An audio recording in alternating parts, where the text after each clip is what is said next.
Bienvenue à Famille Heureux, toujours dans la région de Senef. Comme sur la dernière course, nous sommes ici dans la course EDH avec le challenge propre à la région de Senef.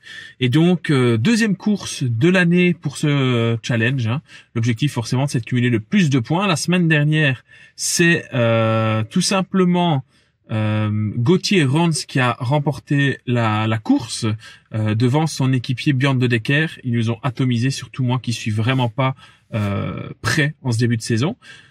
Tout de même, aujourd'hui, j'espère que ça va aller. On a un petit vent, 15 km/h, 20 km/h. On est sur un circuit relativement dégagé. Ce qui est plutôt rassurant, c'est que c'est une course sur laquelle je n'ai jamais bâché. J'ai toujours fini avec le peloton ici. C'est même une course où souvent j'ai réussi à être offensif.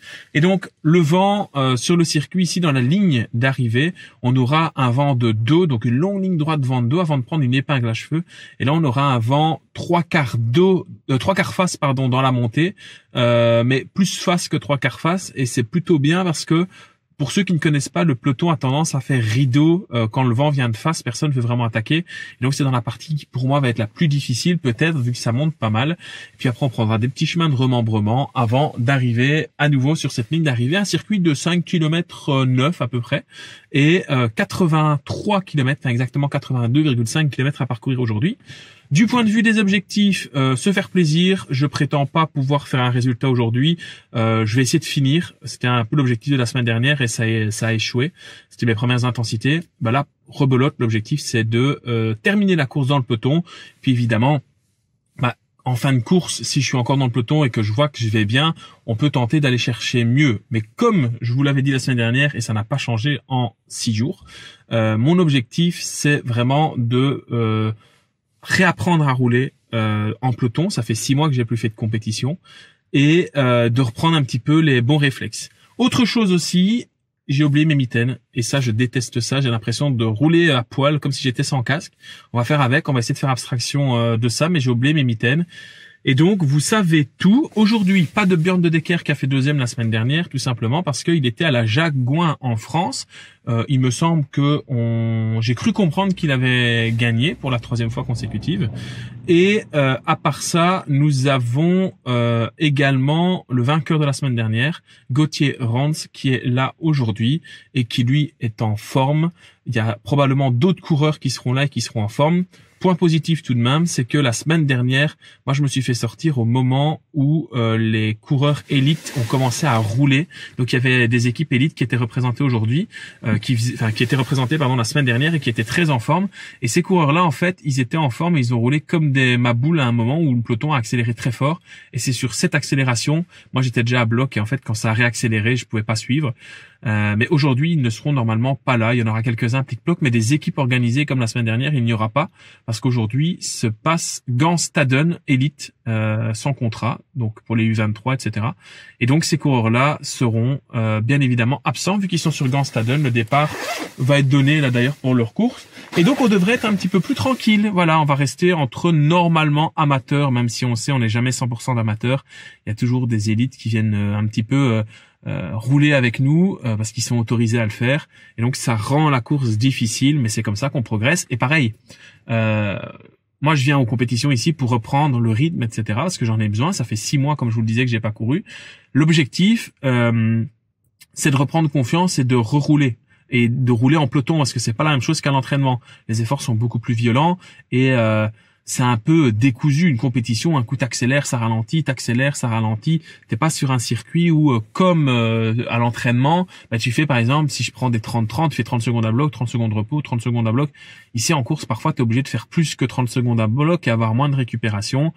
L'entraînement, c'est important, je m'entraîne, mais là, la compétition, c'est quand même en situation réelle.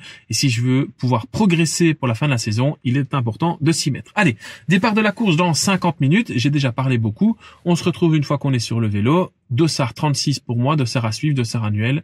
Et on fera le débrief à cette même place à la fin de la course, je l'espère, avec une bonne nouvelle, celle d'avoir terminé. N'hésite pas à faire tes pronostics. Est-ce que je termine aujourd'hui? Est-ce que je termine pas? Tu peux le mettre dans les commentaires. Putain les gars, vous allez rire. Dans ma voiture, j'ai plein de trousses secrètes. Il y a plein de poches partout. J'ai sûrement été roulé cet hiver et j'avais pris mes gants en néoprène que je n'ai pas mis évidemment vu que je ne les mets jamais, vu que je suis pas frileux, je mets toujours mes mitaines. Et donc j'ai mes gants en néoprène qui sont là.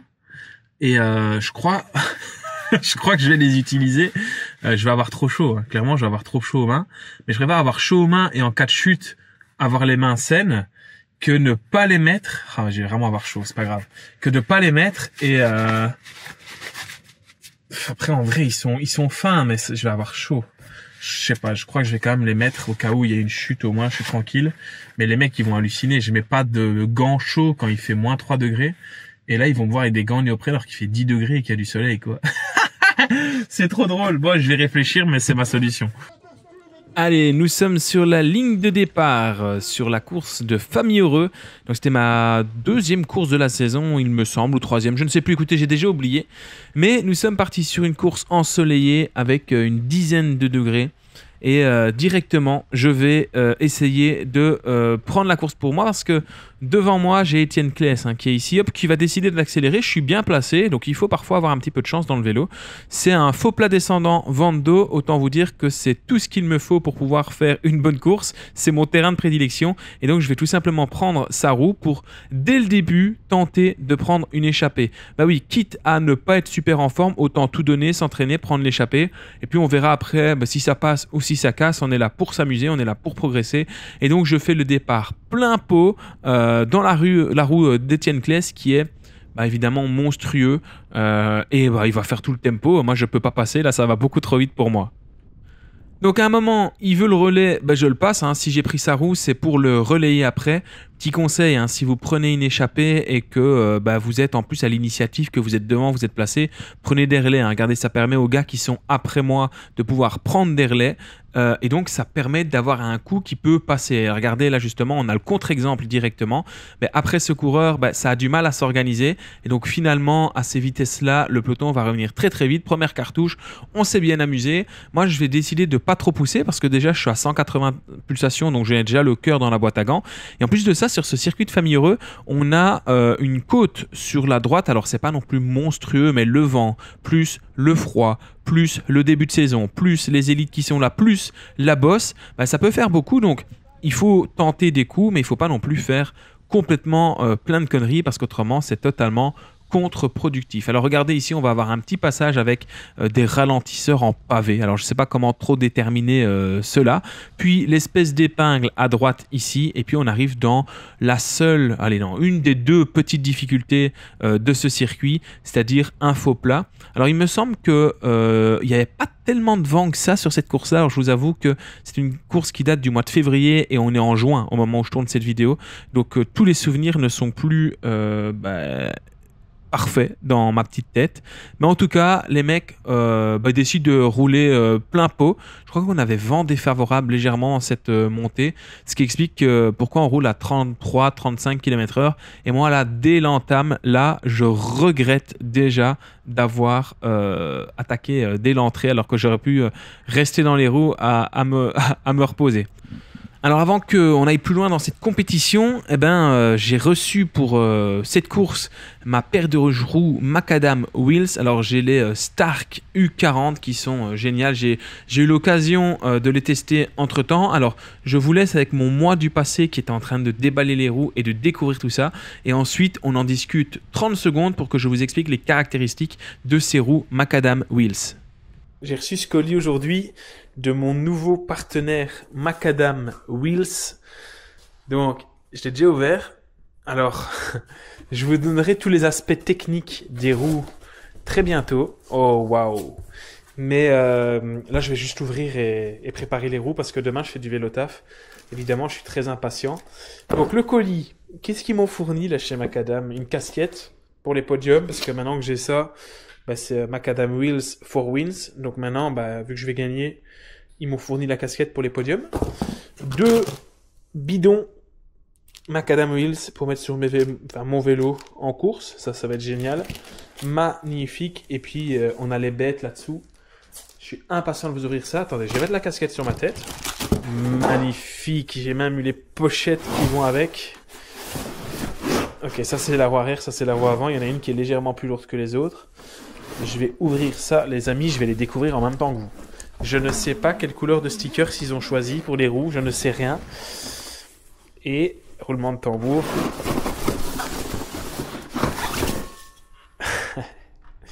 Regardez-moi ça, les amis. J'ai les Stark 40, U40, incroyable. Les petits disques 140. J'ai 2 fois 140 moi. Regardez, on va jusque dans le fond des détails avec la personnalisation le cycliste belge. Alors c'est des roues qui sont tubeless ready. D'ailleurs là, elles sont mises en mode tubeless. Moi je vais enlever ça parce que pour le moment je n'ai que des pneus, j'ai pas encore de tubeless et vu que je suis impatient, j'ai envie de les tester demain. Donc je vais les monter en mode pneu et je modifierai ça dès que possible pour mettre du tubeless, pour essayer le tubeless sur route. Elles sont incroyables les amis. Bon, heureusement pour moi, au niveau course, le peloton ralentit, je vais pouvoir un petit peu profiter de l'aspiration et ça va me laisser un petit peu de temps pour vous expliquer mon partenariat avec Macadam Wheels. Alors leur pseudo, leur gimmick, c'est Wheels for Wins et donc j'espère évidemment décrocher au moins une victoire cette saison avec ma paire de roues. Donc j'ai les Stark U40 parce qu'elles font 40 mm de hauteur, c'est la gamme premium. Il faut savoir qu'il y a 3 gammes chez Macadam, hein. Une classique, une premium et la All Star, vraiment les roues très très haut de gamme. Donc moi j'ai une gamme intermédiaire. Et alors elles sont personnalisables à souhait. Ça veut dire que vous avez plus de 100 millions de combinaisons possibles. Vous choisissez tout ce que vous voulez, la couleur, le rayonnage, la tension donc des rayons. Vous pouvez choisir tubeless, pas tubeless. Ils ont des moyeux. Vous pouvez changer tout ce que vous voulez. Vraiment, c'est incroyable. Ici, moi, j'ai une paire de roues qui fait 1388 grammes pour la paire. Dessus, j'ai mis une cassette Ultegra 11 vitesses. Et à côté de ça, j'ai mis, pour le moment, donc pour la course, là, j'étais à pneus. Mais entre-temps, j'ai mis des tubeless, des GP5000. Et donc, franchement, pour le moment, je suis très content. C'est des roues extrêmement polyvalentes.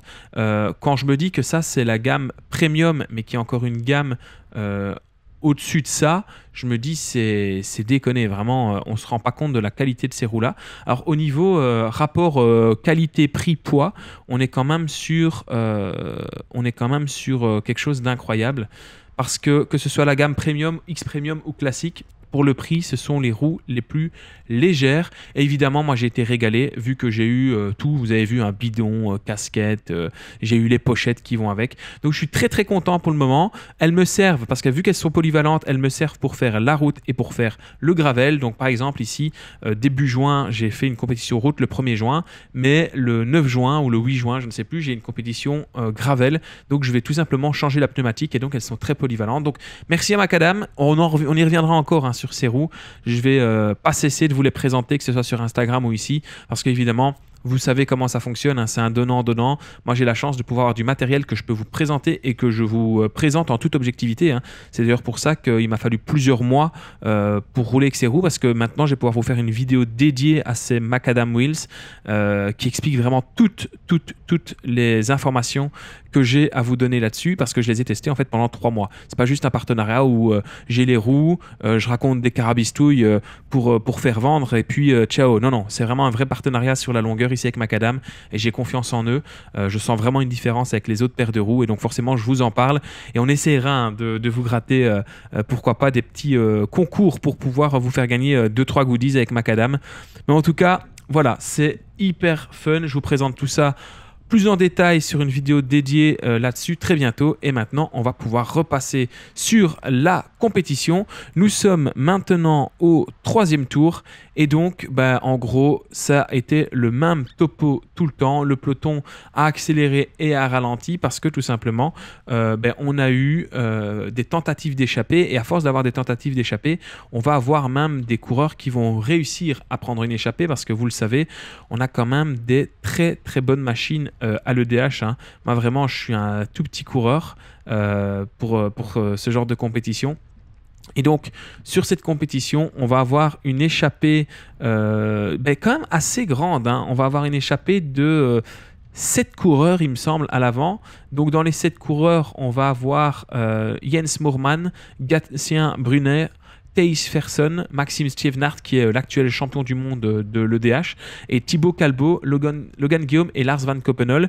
Donc ils ont accéléré très fort, ils ont réussi à sortir malgré le vent, etc.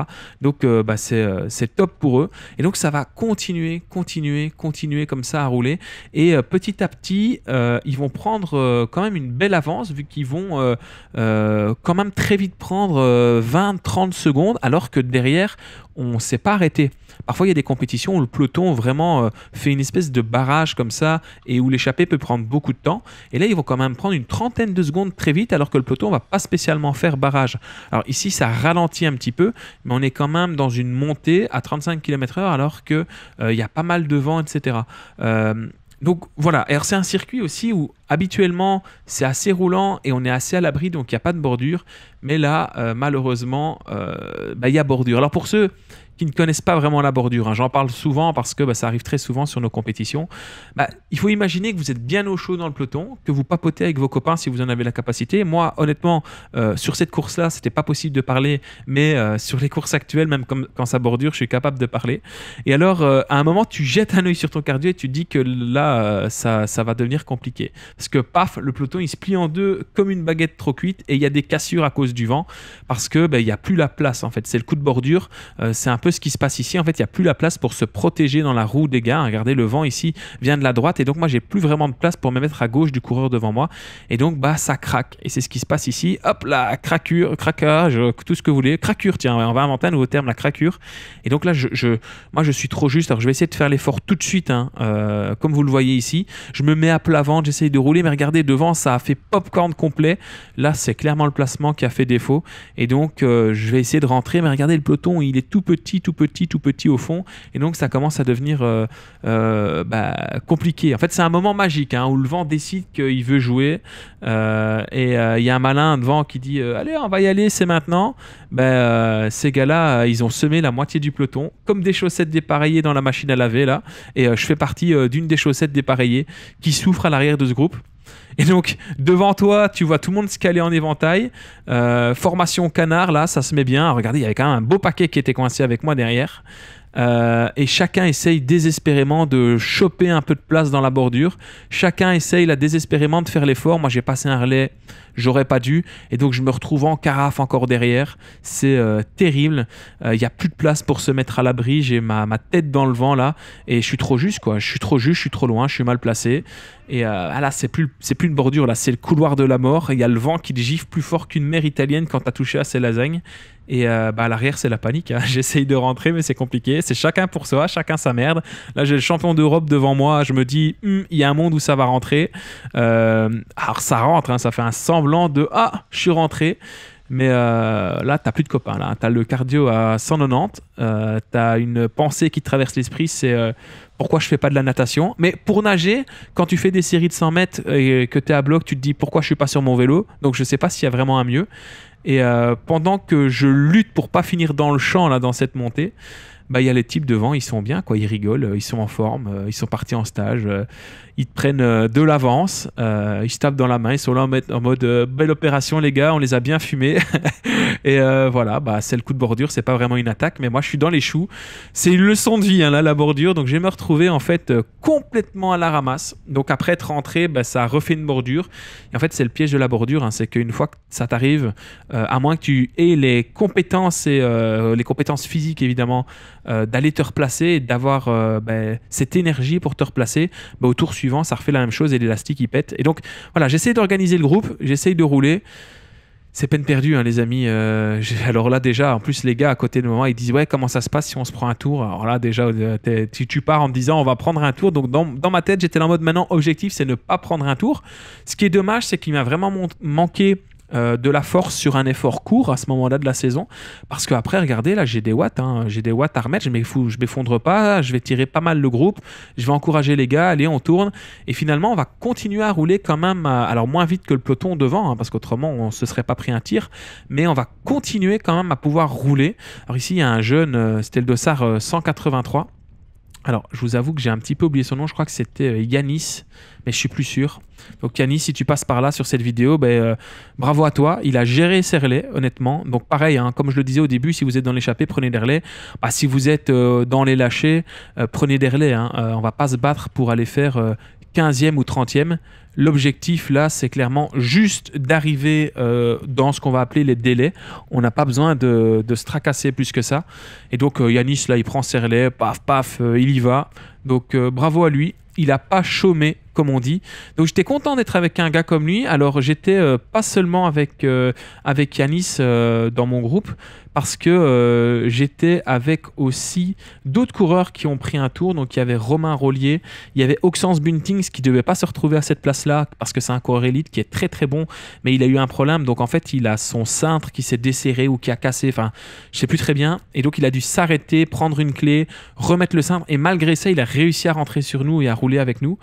Et alors, je sais pas si je l'ai dit, mais il y avait Cédric Babin avec nous et Bart Vral. Donc voilà, bon, on était en groupe. Bon là, quand tu es en train de souffrir dans la bosse, tu te fais déposer par le TGV qui passe là. C'est très compliqué, hein, moralement là. En fait, c'est la catégorie B qui est en train de nous doubler. Donc en EDH, vous avez plusieurs catégories. Vous avez la catégorie A. Alors ça a changé de nom. Maintenant, c'est la catégorie 1. Vous avez la catégorie 1 qui roule. En fait, c'est les plus jeunes et c'est censé être les plus forts, mais parfois les gars de la catégorie 2 sont forts aussi. Et en fait, c'est départ 15 heures pour la catégorie 1 et 15h01 pour la catégorie 2. Mais ça arrive souvent que la catégorie 2 finisse par nous rattraper et que finalement on se retrouve ensemble.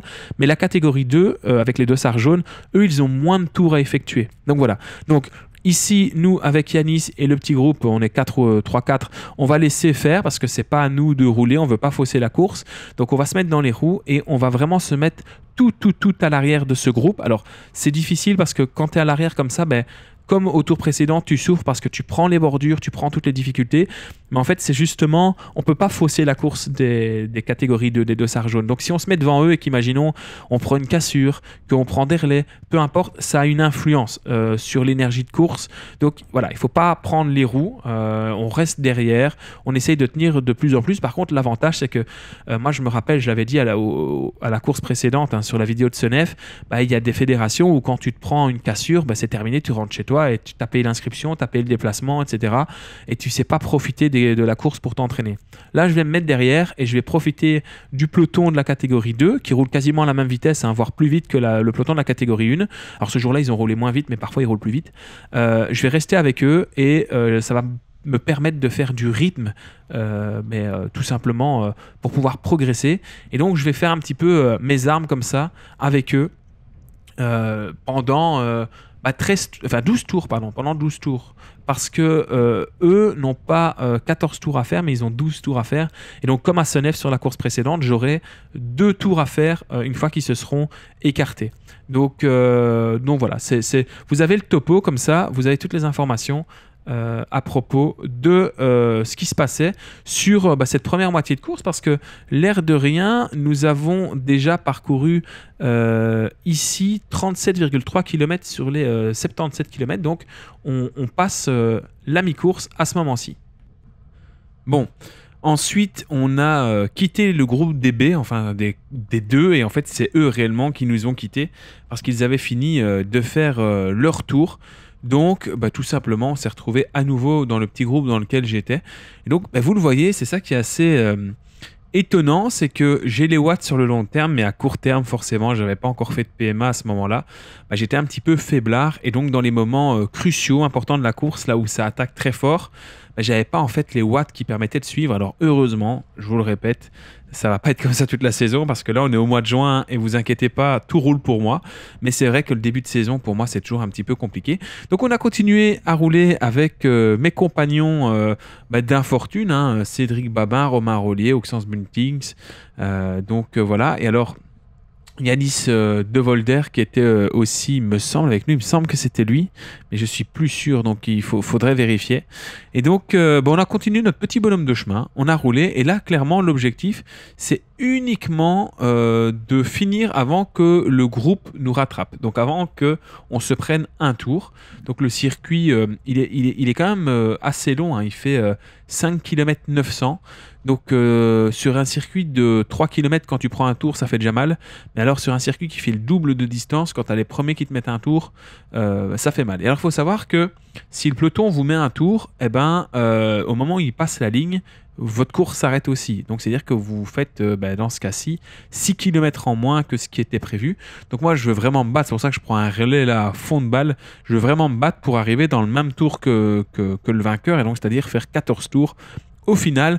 Donc j'ai pris un relais très très très long, quand même assez puissant, entre 250 et 320 watts, donc c'est quand même pas mal. Et malheureusement, regardez là l'échappée qui nous passe, hein. Ils sont d'abord 3 et puis il y a les autres qui sont vraiment pas loin derrière. Donc c'est un groupe d'échappés de cette catégorie numéro 1, hein. Donc vraiment là c'est juste les mecs de ma catégorie qui me mettent un tour. On a des très très très bons coureurs qui sont ici. Donc il y a un groupe d'une quinzaine environ, avec Mauro Verleyen, Thomas Crombé, Maxime Beuil, Robin Rosseux. Enfin vraiment, ils sont vraiment très très nombreux. Et donc là, comme dans le cas précédent, quand la catégorie 2 nous avait rattrapé, le but c'est de ne pas gêner la course. Donc on décide, on se regarde avec les gars avec qui on était, et on décide de les laisser passer. De toute façon, ils sont censés aller plus vite que nous. Je dis qu'ils sont censés aller plus vite que nous parce que moi je vais me remettre entre 250 et 310 watts, et en fait on va revenir sur eux. Donc c'est-à-dire que en fait dans le dernier tour, là on est dans le dernier tour, je vais rouler à la même vitesse que les mecs de devant, parce que voilà, ils ont fait une course peut-être plus éreintante, ils se sont peut-être regardés avant le sprint. Enfin voilà, il y a plein de raisons qui font que peut-être ils ont ralenti. Et alors il y a aussi le fait que je les ai en point de mire, donc peut-être que je suis attiré et que du coup je roule, mais on va rentrer sur eux. Donc voilà, c'est un petit peu particulier. Alors cette course, elle est très bien parce que la puissance sur le long terme est très bonne. Par contre, la puissance sur des efforts courts, 1 minute, 2 minutes, 5 minutes, ça devient un petit peu plus compliqué. Regardez là, on va rentrer sur ce groupe. Mais en fait, le truc, c'est que je ne veux pas rentrer sur eux à la base. C'est juste qu'ils sont arrêtés. Ils préparent le sprint, ils sont complètement à l'arrêt. Donc, je ne vais pas les gêner pour le sprint. Voilà, ça va accélérer, on va les laisser repartir. Voilà, ils font leur course, nous on arrivera après. De toute façon, on s'est pris un tour, donc on fera 13 tours sur les 14 prévus. Mais voilà. Donc, point positif, les efforts longs. Point négatif, les efforts courts. En début de saison, c'est souvent le cas, mais je sentais que ça commençait à venir. C'est peut-être aussi les Macadam Wheels qui me donnaient cette forme et cette force. Donc, on va terminer la course. On va terminer quand même assez loin, hein, les amis, parce qu'on va faire 38e. Sur 44-45 partant, donc c'est très très très très loin. Donc je finis quand même cette course à un tour de retard, mais le reste de la saison va mieux se passer. D'ailleurs après ça on a fait le grand fond, on a fait le grand fond de dos, on a fait le gravel, etc. Donc tout s'est bien passé. Moi je vous laisse là-dessus, je vous fais des gros bisous, on se retrouve bientôt pour une prochaine vidéo. N'oublie pas de mettre un pouce bleu, de mettre un commentaire pour me donner ton avis, et surtout abonne-toi pour ne rien louper des futures vidéos. Moi je te dis à très bientôt, salut salut.